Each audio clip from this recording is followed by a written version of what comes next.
दोस्तों नमस्ते प्रणाम। हम किरण शर्मा हम मंजू शर्मा अपना यूट्यूब चैनल पर सबको स्वागत करै छी। नमस्ते प्रणाम सब दीदी भाईजी के प्रणाम।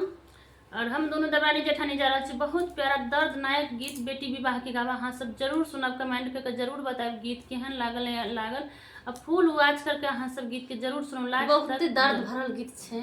लास्ट तक नहीं सुनबे तो गीत के नहीं समझ पेबे। अहाँ सब जरूर लास्ट तक गीत के सुने के कोशिश करब और कमेंट करके जरूर बताएब। एहना प्यार आशीर्वाद बरसावत रहब, प्यार आशीर्वाद देत रहब। हरे हरे मसमा काटा बेली बाबा की दादी कन्हैया छतिया फटी रे लालना माता दी कन्हैया छतिया फटी रे लालना हरे हरे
सबके निक लागल है तो जरूर गीत सुनब, गीत सुनऽ के कोशिश करब।